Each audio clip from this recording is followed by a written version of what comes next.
Assalamualaikum warahmatullahi wabarakatuh. Hari ini kita ada perkuliahan ya untuk mata kuliah akuntansi biaya. Di pertemuan keempat, topik kita yaitu mengenai biaya tenaga kerja. Baik, saya akan menjelaskan materi kita hari ini yaitu mengenai biaya tenaga kerja. Adik-adik bisa melihat ini ya penjelasan saya di slide ini mengenai biaya tenaga kerja ya. Jadi dalam perusahaan manufaktur ada 3 fungsi pokok, yaitu pertama ada produksi, kedua pemasaran, ketiga administrasi. Nah, dalam perusahaan manufaktur biaya tenaga kerja dikelompokkan ke tenaga kerja pabrik dan tenaga kerja non-pabrik. Tujuannya untuk apa? Untuk membedakan biaya tenaga kerja masuk unsur harga pokok produk dan tenaga kerja non-pabrik yang merupakan unsur biaya usaha atau beban operasi. Dengan demikian, biaya tenaga kerja dapat digolongkan menjadi yang pertama ada biaya tenaga kerja produksi, yang di dalamnya ada gaji dan upah karyawan pabrik. Kemudian ada biaya kesejahteraan karyawan pabrik, upah lembur karyawan pabrik. Nah, ketiga macam biaya ini masuk ke dalam biaya tenaga kerja langsung. Untuk gaji mandor pabrik, gaji manajer pabrik, gaji penyelia masuk ke dalam biaya tenaga kerja tidak langsung atau biaya overhead pabrik. Lalu apa yang dimaksud dengan biaya tenaga kerja? Yaitu biaya yang dikeluarkan sebagai akibat pemanfaatan tenaga kerja dalam melakukan produksi. Dalam perusahaan manufaktur, biaya tenaga kerja dapat dibagi menjadi 2 kelompok. Yang pertama, menurut fungsi pokok organisasi. Kedua, menurut kegiatan departemen. Kita akan bahas satu persatu ya. Yang pertama, biaya tenaga kerja menurut fungsi pokok organisasi. Ya, tadi sudah dijelaskan ya, biaya tenaga kerja menurut fungsi organisasi. Yang pertama tadi biaya tenaga kerja produksi, ya. Yang kedua ada biaya tenaga kerja pemasaran. Ketiga ada biaya tenaga kerja administrasi dan umum. Untuk biaya tenaga kerja pemasaran itu terdiri dari upah karyawan pemasaran, gaji manajer pemasaran, biaya kesejahteraan karyawan pemasaran, dan biaya komisi pramudiaga. Sedangkan untuk biaya tenaga kerja administrasi dan umum itu terdiri dari gaji bagian keuangan, ada gaji bagian personalia, ada gaji bagian akuntansi, ada gaji direktur, wakil direktur, dan berbagai biaya kesejahteraan karyawan bagian administrasi dan umum. Ya. Nah, yang kedua, biaya tenaga kerja menurut kegiatan departemen yang ada dalam perusahaan. Nah, ini tergantung departemen apa saja yang ada dalam perusahaan tersebut. Misalnya, departemen produksi perusahaan kertas, ya, terdiri dari 3 departemen, yaitu ada departemen pulp, ada departemen kertas, dan ada departemen penyempurnaan. Maka biaya tenaga kerja departemen produksinya dapat digolongkan sesuai dengan bagian-bagian tersebut, ya, menjadi 3 bagian. Nah, yang pertama biaya tenaga kerja bagian departemental. Kedua, biaya tenaga kerja bagian departemen kertas. Ketiga, ada biaya tenaga kerja bagian departemen penyempurnaan. Contoh lain, misalnya pada departemen produksi perusahaan komputer, di mana untuk perusahaan komputer ini terdiri dari 4 departemen, yaitu departemen komponen, departemen perakitan, departemen penyelesaian, dan departemen pengendalian kualitas. Bagaimana mengenai biaya tenaga kerja? Ya, biaya tenaga kerjanya berdasarkan dengan departemen yang ada di perusahaan komputer tersebut. Ya, tadi terdiri dari 4 departemen, maka biaya tenaga kerjanya menyesuaikan ke 4 departemen yang ada di perusahaan komputer tersebut. Pertama, biaya tenaga kerja bagian departemen komponen. Kedua, biaya tenaga kerja bagian departemen perakitan. Ketiga, biaya tenaga kerja bagian departemen penyelesaian. 4, biaya tenaga kerja bagian pengendalian kualitas. Kemudian untuk departemen dan produksi dapat dikelompokkan menjadi biaya tenaga kerja akuntansi, ada biaya tenaga kerja bagian personalia, kemudian ada biaya tenaga kerja bagian riset dan pengembangan, dan lain-lain, ya, sesuai dengan departemennya. Oke. Kemudian mengenai pengawasan biaya tenaga kerja. Ya. Jadi pengawasan biaya tenaga kerja ini perlu dilakukan untuk meningkatkan produktivitas dan efisiensi tenaga kerja. Tujuannya untuk apa? Untuk mencapai efisiensi tenaga kerja, termasuk di dalamnya masalah penentuan tingkat kompensasi, dalam hal ini gaji dan upah yang memadai. Kemudian terkait mengenai kualitas produk yang dihasilkan, ya. Jadi bagaimana perusahaan menjaga agar kualitas produk yang dihasilkan memenuhi standar kualitas dan dapat dicapai volume produksi secara optimal, ya. Jadi ini salah satu tujuan mengapa perlu dilakukan pengawasan terhadap biaya tenaga kerja. Lalu pengawasan biaya ini bisa dilakukan melalui cara-cara berikut ini. Yang pertama, melalui perencanaan dan analisis biaya tenaga kerja.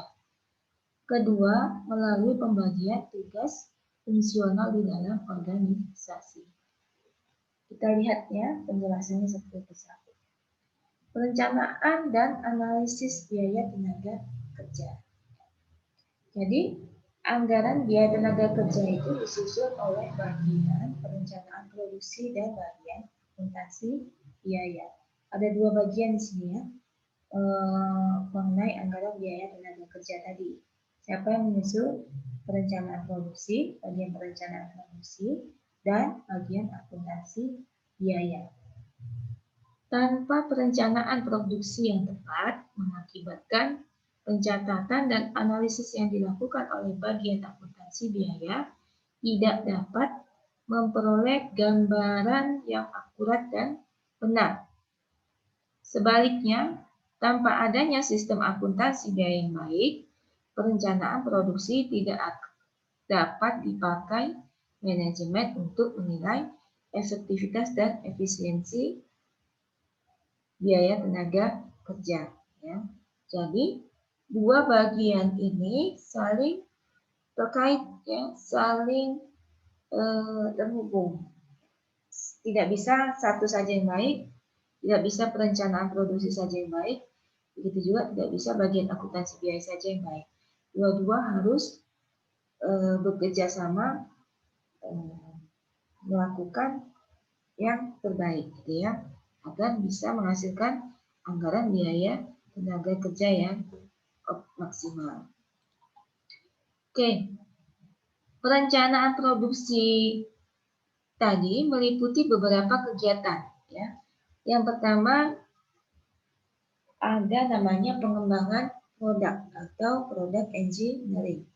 Kedua ada namanya teknik produksi atau proses engineering. Mengenai pengembangan produk atau product engineering, berfungsi membuat kreasi dan inovasi produk baru atau perbaikan desain atau bentuk produk yang sudah ada dengan tujuan agar dapat menaikkan potensi penjualan produk secara optimal. Jadi untuk perusahaan manufaktur ada namanya departemen pengembangan produk. Nah, ini departemen ini perlu diadakan, ya, untuk membuat kreasi dan inovasi produk baru, ya, atau perbaikan desain atau bentuk produk yang sudah ada. Jadi agar konsumen tadi tidak bosan. Nah, harapannya dengan kreasi dan inovasi produk baru atau desain atau bentuk produk baru, nah ini bisa menaikkan potensi penjualan, ya, bisa meningkatkan penjualan. Perencanaan yang kedua itu bisa dilakukan dalam bentuk kegiatan teknik produksi atau proses engineering. Fungsinya untuk apa? Fungsinya untuk mengatur operasinya mesin dan peralatan dalam keadaan baik. Ya. Mengatur aliran produk suatu pekerjaan yang dapat menekan jumlah tenaga kerja dengan tujuan agar dapat dihasilkan produk dengan kuantitas optimal dan kualitas yang baik serta bisa menekan biaya. Jadi dengan adanya aliran produk yang baik, tentu diharapkan bisa menghasilkan kuantitas dan kualitas produk yang baik dan bisa menekan biaya pengeluarannya. Oke, kemudian yang ketiga yaitu perencanaan produksi atau rute dan schedule. Ya. Proses engineering dapat menekan biaya apabila tidak terjadi kekacauan rute dan schedule produksi atau tidak terjadi waktu yang mengganggu. Jadi kalau di perusahaan manufaktur itu ada schedule-nya, ya. Jam berapa ke jam berapa, mesin mana yang beroperasi. Kemudian apa yang dioperasikan gitu misalnya. Nah, ini diharapkan tidak ada waktu yang menganggur gitu ya. Jadi tetap beroperasi secara optimal. Nah, kemudian melalui perencanaan produksi dimungkinkan dapat digunakan standar waktu tenaga kerja.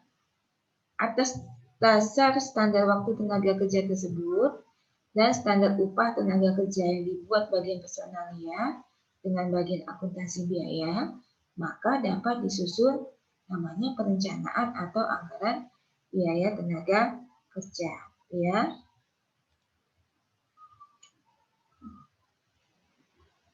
Kemudian yang kedua, pembagian tugas fungsional di dalam organisasi. Nah, ini pembagian tugas fungsional dalam organisasi berhubungan dengan tenaga kerja dapat dipakai sebagai alat untuk pengawasan tenaga kerja. Agar apa? Agar bisa dicapai produktivitas dan efisiensi kerja yang diharapkan. Ya. Jadi ada pembagian tugas fungsional di dalam organisasi.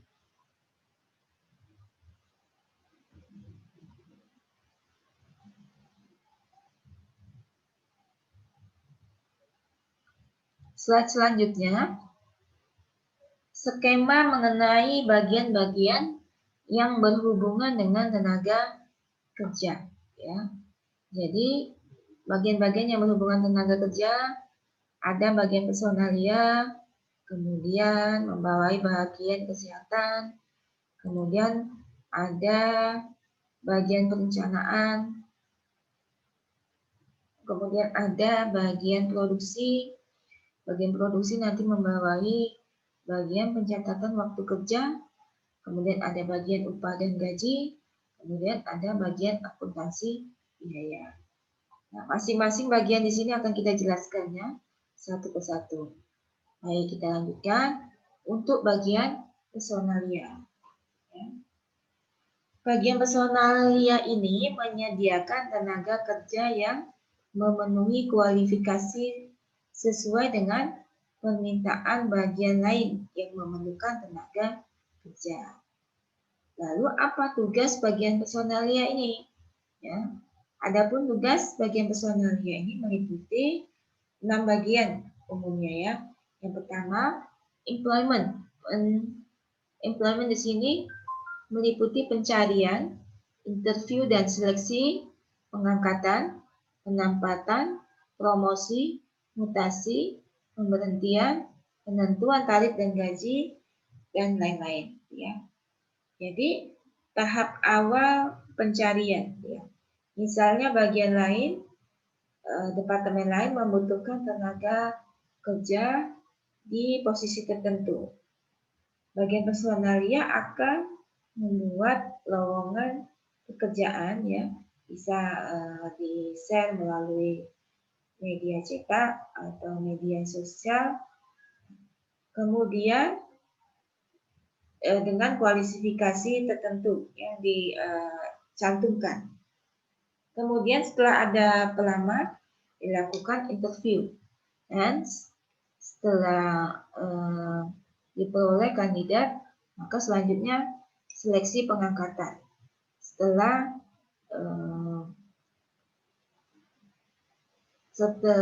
kandidat tadi diterima, maka lanjut pada penempatan, promosi, mutasi, dan seterusnya. Tugas bagian personalia yang kedua yaitu mengenai pelayanan tenaga kerja. Kemudian pendidikan dan pelatihan tenaga kerja. Jadi menjadi kewajiban bagi bagian personalia untuk memberikan pendidikan dan pelatihan tenaga kerja bagi pegawainya, ya. Dalam hal ini untuk meningkatkan kemampuan kompetensi dari pegawainya. Yang keempat, keamanan keselamatan tenaga kerja. Nah, ini biasa dalam bentuk K3 ya. Ini perlu diterapkan di perusahaan umum, apalagi di perusahaan manufaktur. Ya, keamanan keselamatan tenaga kerja itu wajib ya, sudah ada peraturan pemerintahnya. Sudah ada peraturan pemerintah, nanti bisa dilihat di undang-undangnya.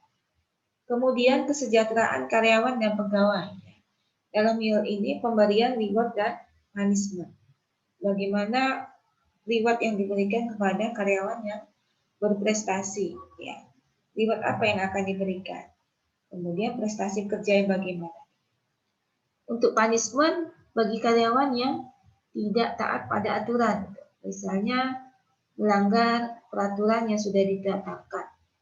Nah, kriteria memberikan punishment ini bagaimana? Ini juga harus ada ketentuan yang jelas. Kemudian hubungan perburuhan, ya.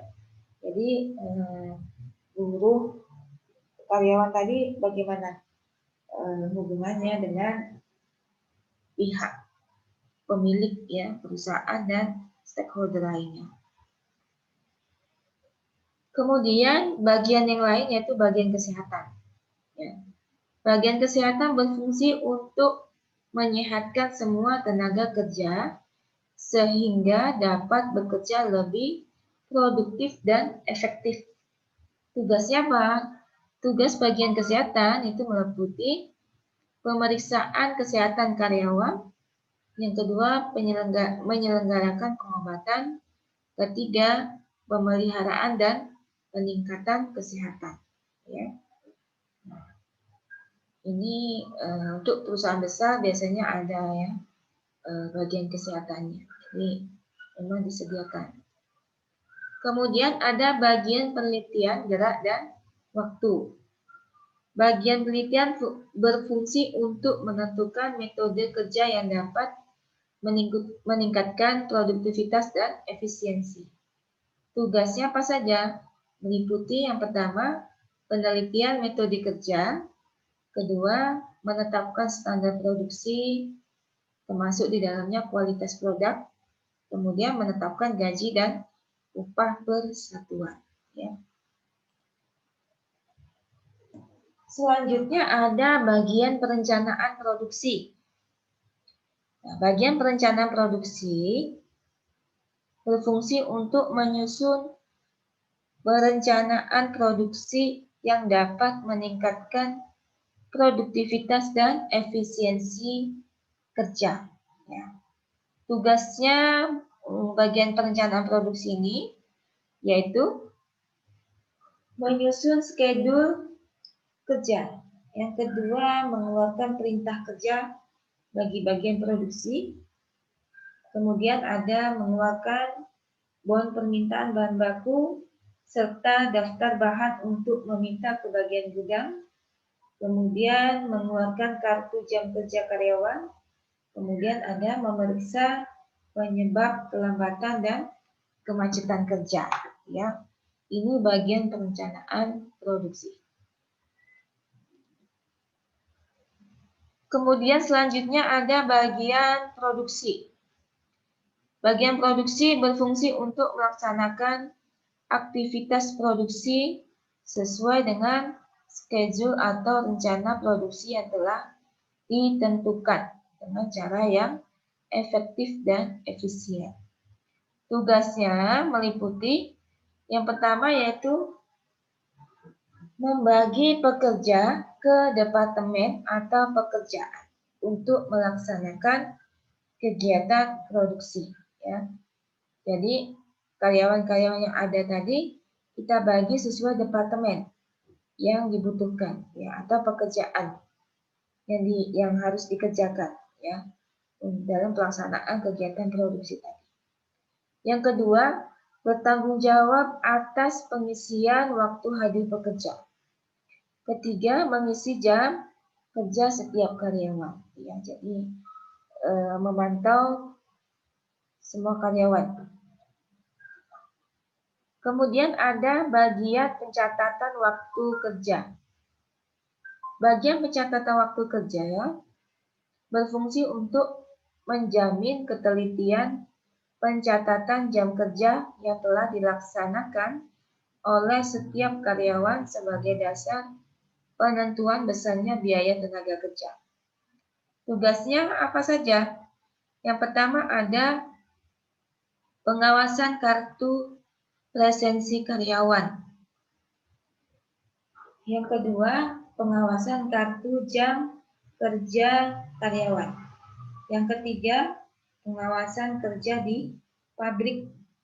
Keempat, mencocokkan kartu presensi dengan kartu jam kerja karyawan. Ya. Yang kelima, membuat laporan ketidakhadiran dan keterlambatan karyawan. Ya. Ini tugas bagian pencatatan waktu kerja. Selanjutnya ada bagian gaji dan upah.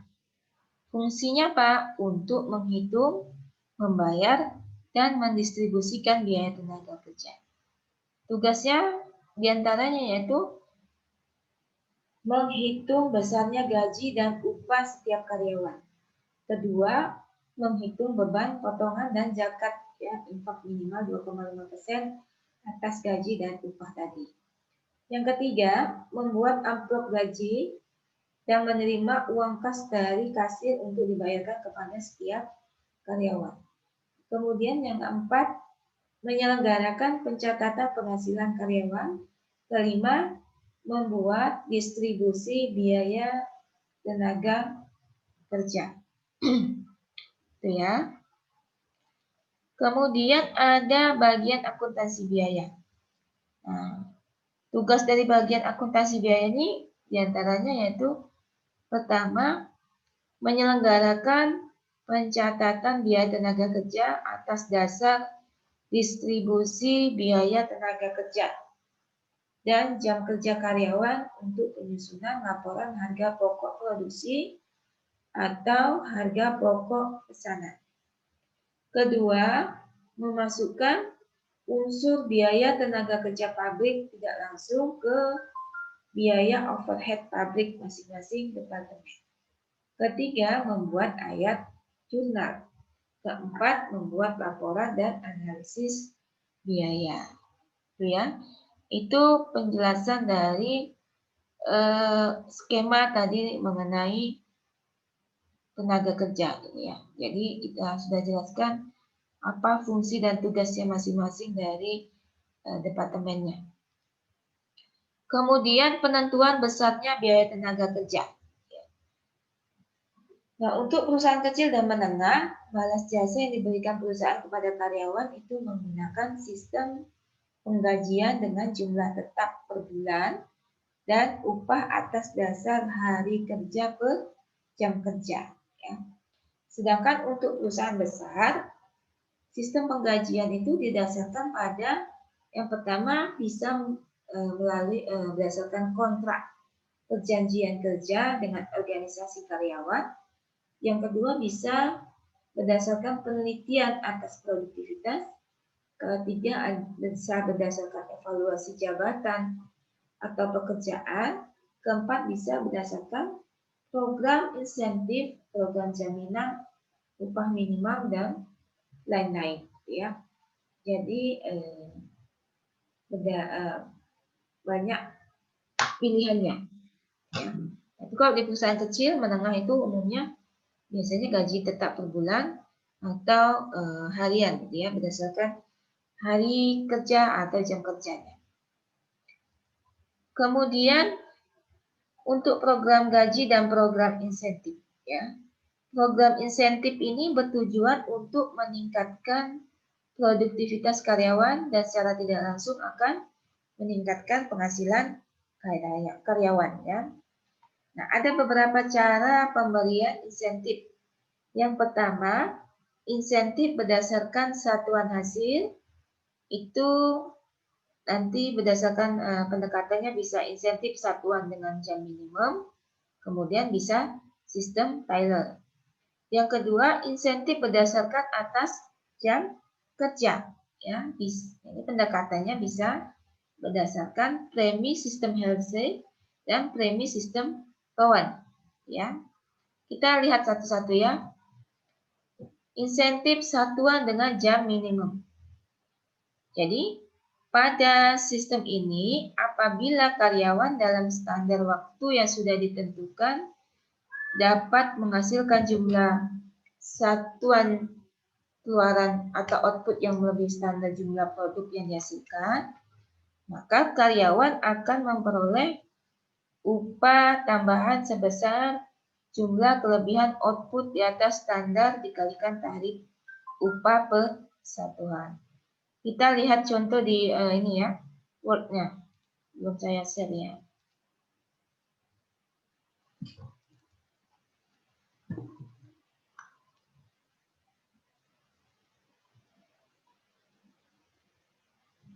Tunggu sebentar ya.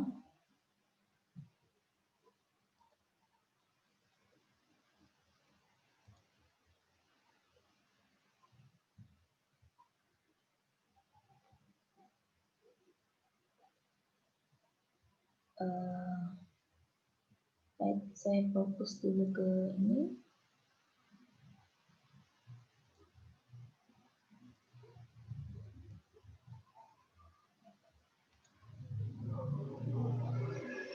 Nanti akan saya jelaskan ya. Kita fokus dulu ke PowerPoint-nya. Yang kedua, insentif berdasarkan atas jam kerja.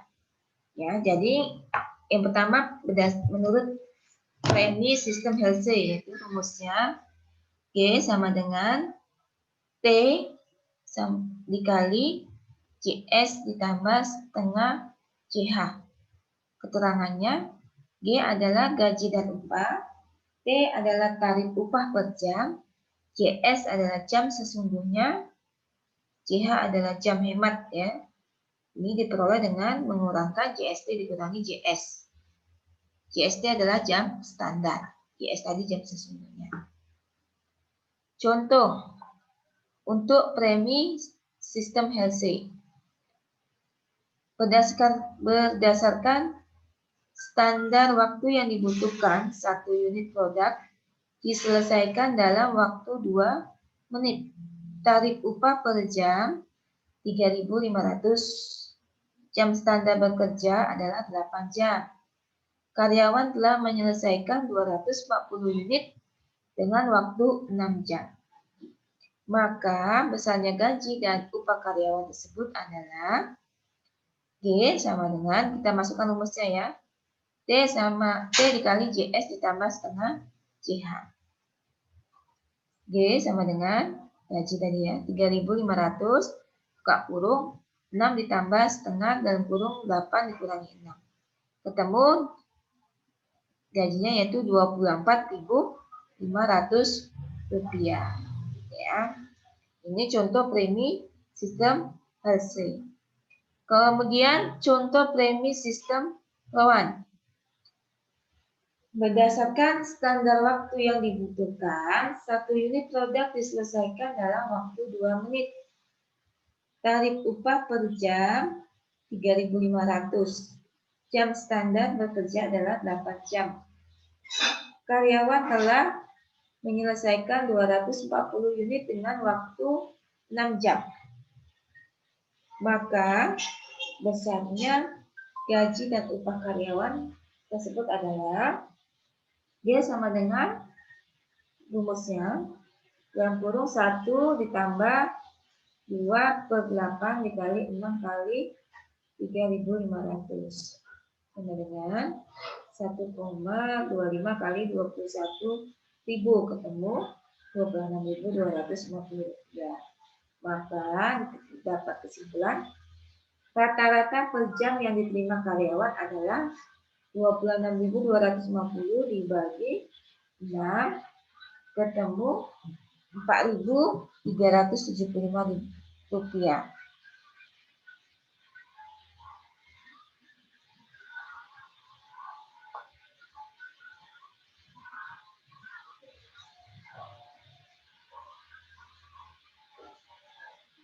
Kemudian untuk akuntansi biaya tenaga kerja,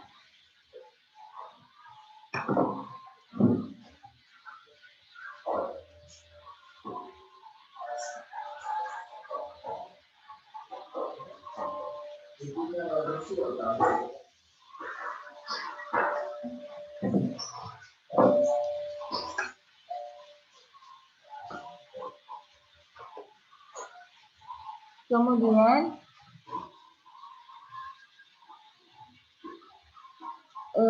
tiga kegiatan dalam akuntansi biaya tenaga kerja yaitu pencatatan waktu kerja ya. Nah, pencatatan waktu kerja ini merupakan pengumpulan data mengenai jumlah jam kerja karyawan. Kemudian dokumen yang digunakan dalam pencatatan waktu kerja adalah kartu hadir dan kartu jam kerja. Kemudian yang kedua, perhitungan jumlah gaji dan upah. Ya, perhitungan jumlah gaji dan upah merupakan tugas Departemen Personalia. Yang ketiga, alokasi biaya tenaga kerja. Ya, ada alokasi biaya tenaga kerja dibukukan atas dasar kartu hadir dan kartu jam kerja. Nah, jurnal untuk mencatat biaya tenaga kerja yang pertama yaitu mencatat kewajiban penggajian, ya, menghitung total biaya gaji yang masih harus dibayar dalam kurung dalam hal ini biaya gaji tenaga kerja langsung ditambah biaya gaji tenaga kerja tidak langsung ditambah biaya gaji bagian umum dan administrasi ditambah biaya gaji bagian penjualan dan pemasaran. Jurnalnya beban gaji, debit, kredit, gaji yang masih harus dibayar, dan utang pajak penghasilan. Jurnal ketika gaji dibayar atau dicatat dengan jurnal debit, gaji yang masih harus dibayar, kreditnya kas. Ya. Kemudian pencatatan pendistribusian biaya gaji. Biaya gaji untuk tenaga kerja langsung didebet ke barang dalam proses, sedangkan biaya gaji untuk tenaga kerja tidak langsung didebet ke biaya overhead pabrik. Ya, ini jurnalnya.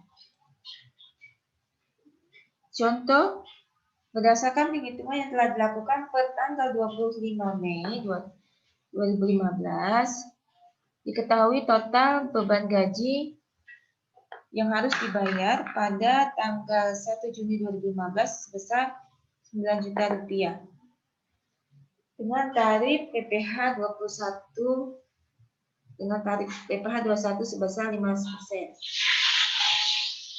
Perincian gaji adalah sebagai berikut.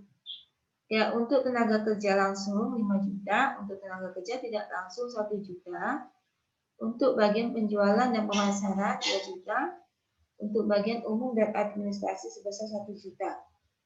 Pertanyaannya, buatlah jurnal yang dibutuhkan untuk mencatat transaksi di atas.